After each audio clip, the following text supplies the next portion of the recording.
मुरगुड नगरपालिकेने प्रशासक काळात कोणतीही पूर्वसूचना अथवा जनतेशी चर्चा न करता केलेली 20% घरफाळा वाढ तसेच भाडेपट्टी वाढ अन्यायकारक असून ती तात्काळ मागे घ्यावी, अन्यथा आंदोलन छेडण्यात येईल असा इशारा मुरगुड शहरातील नागरिकांनी दिलाय।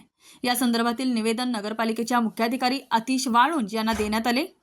निवेदनात म्हटले आहे की प्रशासक काळात नागरिकांना विश्वासात न घेता घरफाळा व भाडेपट्टी वाढ करण्यात आली। याची माहिती सर्वसाधारण सभेनंतर जनतेसमोर आली। त्यातच यंदा पुन्हा 5% घरफाळा वाढीचा प्रस्ताव दिल्याने नागरिकांमध्ये तीव्र नाराजी व्यक्त होत आहे। सध्या वाढती महागाई, युद्धजन्य परिस्थितीमुळे वाढलेले दर आणि आर्थिक अडचणी यामुळे सर्वसामान्यांचे जीवन कठीण झाले आहे।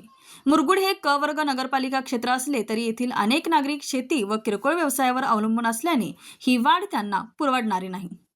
तसेच वाढीव दराने ज्या नागरिकांकडून घरफाळा भाडेपट्टी वसूल करण्यात आली आहे त्यांची रक्कम परत करण्यात यावी अशी ही मागणी करण्यात आली।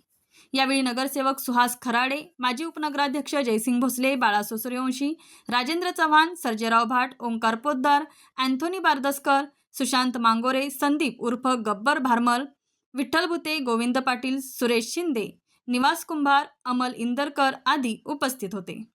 स्पीड न्यूजसाठी मुरगुडहून बातमीदार सर्जेराव भाट।